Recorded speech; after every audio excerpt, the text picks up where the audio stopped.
Hi old school fans, I'm Dan the Old School Conditioning Man. This is Old School Conditioning Training and welcome to another episode of the Bartitsu Project. And today we're going to be discussing Jiu-Jitsu in Bartitsu and why it's so important and why we should be studying and training it. Also talking about the three styles of Jiu-Jitsu that Barton Wright learned in Japan and what they contained and how they differed. Some history of Jiu-Jitsu. But more importantly, focusing on the weapon systems of Jiu-Jitsu and how they fit into our study of Bartitsu, and also how they relate to some upcoming videos we're going to be doing about Jiu-Jitsu and Bartitsu. So let's get on with it, and I just hope you enjoy it. Jiu-Jitsu would become the fourth pillar of Bartitsu, and more importantly, the foundation art and the glue that would fuse all of Bartitsu's constituent fighting arts together, adding an extra highly effective and deadly, never seen before application to each of Bartitsu's constituent fighting arts. Jiu-Jitsu, roughly translated, means the yielding or gentle art, in that it uses an opponent's strength or force not in opposition to, but to flow with and to yield to, so you can unbalance them so they can be tripped, pinned, thrown, choked, or have limbs locked or broken, and is one of the oldest forms of Japanese martial arts. Jiu-Jitsu was to begin its life in the Nara period of Japanese history, about 710 to 794 AD, and it combined early forms of sumo and other Japanese martial arts that were used on the battlefield as close combat techniques, as a means for an unarmed or lightly armed warrior to fight a heavily armed or armoured opponent, basically to fight these guys, the samurai, or for that matter, the samurai themselves, to fight a similar warrior when combat space wouldn't allow them to use the primary weapon systems such as the katana or longsword, the yari or spear, or the naginata or glaive, which is their second pole arm, which is basically, as you can see, a sword blade on a spear shaft. And being forced to use his secondary weapon systems such as the tachi or short sword, or the tanto, his dagger, or even his bare hands whilst in full armour. And effective use of these minor weapon systems necessitated the use of wrestling, grappling and striking techniques, of which Jiu-Jitsu would reign supreme. And these were to include, to a small extent, striking, basically punching and kicking, but for the main part, various takedowns, trips, shoulder, body and hip throws, unbalancing and leg sweeping throws, standing joint or limb locks, immobilizations, restraints, pins, breaks, various methods of strangulation, and to a lesser extent even some ground fighting. And just in case, even if all this wasn't enough, some forms of Jiu-Jitsu even had their own weapon forms, and these were to include things like the jute, the truncheon, also known as the jitta, and if it was made of steel or iron, it would be called the kabuto wari or helmet breaker. And we're going to be doing quite a bit of work with the jute and the jitta. Okay, got a video coming out very soon using the 15 basic striking principles of the jute and the jitta, as part of a whole series of videos using Jiu-Jitsu weapon systems for self-defense for the Victorian gen. And especially as during the late Victorian and early Edwardian period, property crime, i.e. house break-ins, burglaries and even home invasions were actually a fairly prevalent crime. So we're going to be showing you how to use this with a fire poker, because every Victorian household had a fireplace, and using it as a kabuto wari or helmet breaker, in case you with your family at home were confronted with the Victorian burglar or housebreaker. And it's an ideal for use in that type of situation, because indoors it's a smaller weapon, and you can use it in some quite enclosed spaces where you can't use something bigger like a walking stick. And also, we will be using other weapons as well in further videos, where we will look at kagushi buki, concealed weapons or hidden weapons, and basically using household objects as Jiu-Jitsu weapons in how to defend yourself against a Victorian home invasion.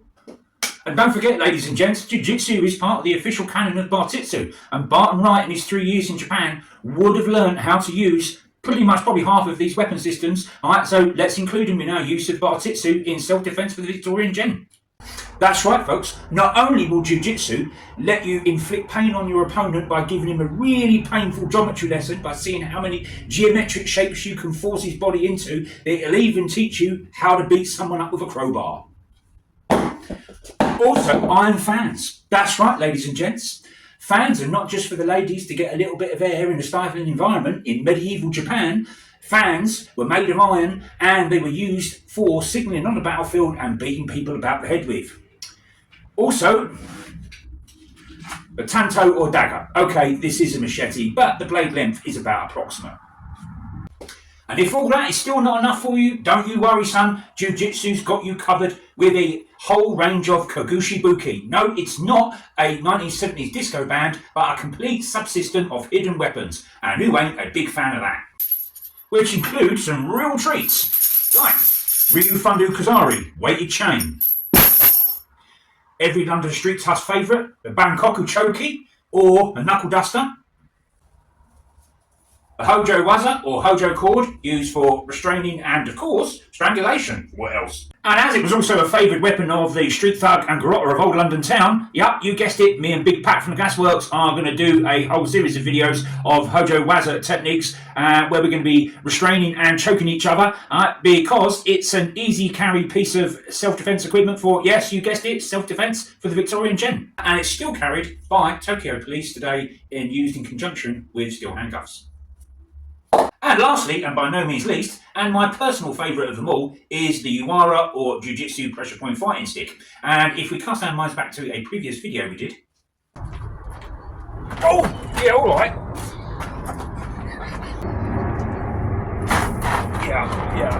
Yeah, that's quite uncomfortable.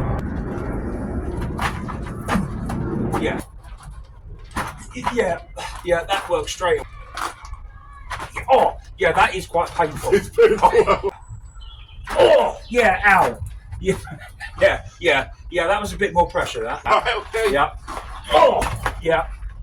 Alright. Like that. It's a little bit uncomfortable. Painful, but if you really want to do it, just under there. Oh, yeah. Just slightly before, underneath. Keep Yeah. Put pressure out. Yeah. I'll get my own back now, then. Okay, right, so you got me. Alright. Oh, yeah. Okay, that's... That. Yeah, it's... What I do like... I mean, he's hardly put any pressure there at all. With quite a bit of pressure. Yeah. Oh, you're right Yeah. Yeah, that does work. And as you can see there, I had a thoroughly unpleasant time at the hands of Big Pat from the Gasworks, where we did a full-length video using the Uwara stick, using pressure points from Jiu-Jitsu, and with as little pressure as possible, just to see how effective they were against different pressure points of the body. And most of them were surprisingly effective with very little force. So even the ones that didn't really work, okay, you imagine striking in hard with that, they're definitely going to put an opponent down.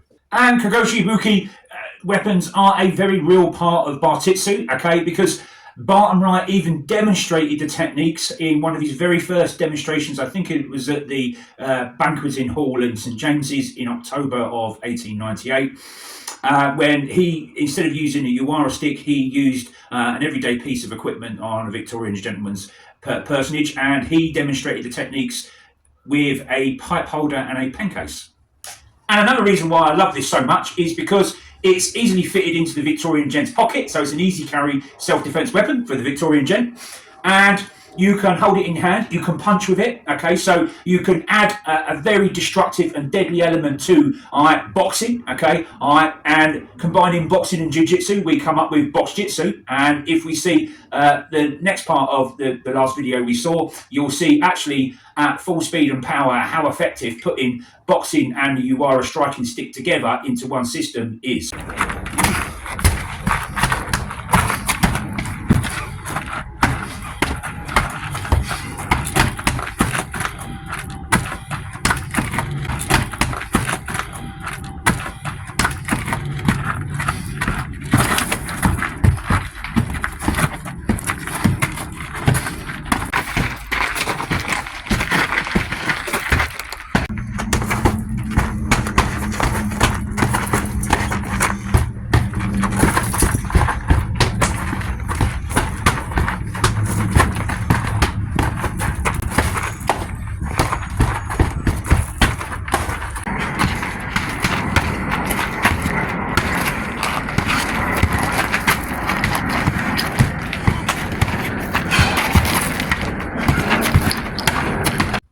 you see there, that's why I love the Uara striking stick so much. Mixing it with boxing, you've got box jitsu, and I don't care how big the street thug is, he ain't lasting that long. And that's just with one. Now imagine you had one in each hand, right? You know, I'd even fancy my chances against 2 or 3 big guys. Because box jitsu is just going to chop them down to size very quickly, if not kill them.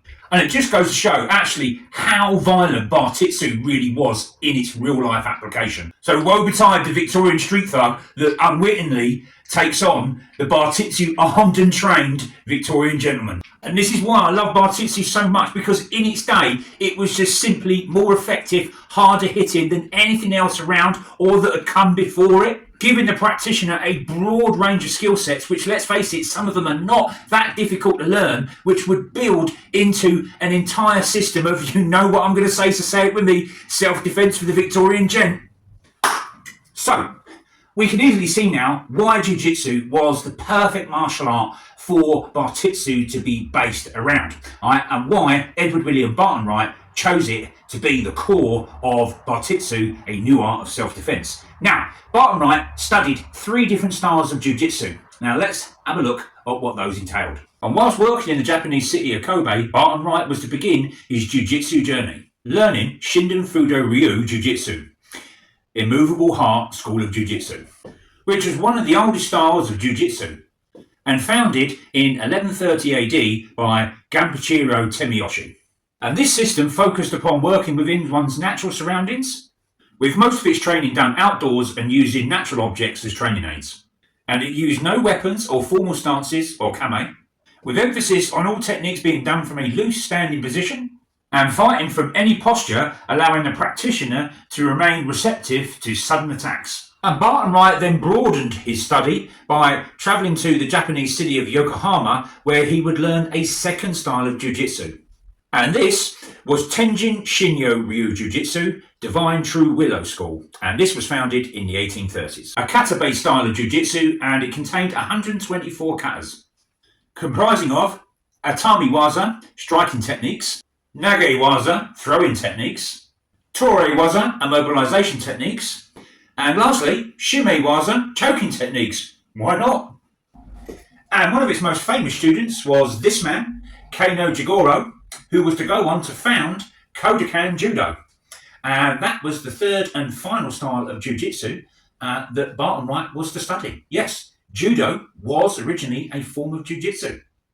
So, I'm Dan, the Old School Conditioning Man. This has been Old School Conditioning Training, the Bartitsu Project, looking at Jiu-Jitsu in Bartitsu. And I hope you enjoyed the video, and I hope you look forward to a whole host of other Bartitsu Jiu-Jitsu based videos. And if you like that, you'll probably love our next upcoming video, which is the Bartitsu story done over 2 parts. Okay, and look forward to seeing you in that. And remember, guys, don't be no crazy fool. Hit that subscribe button and follow Dan at Old School. Thanks for watching. See you in the next video.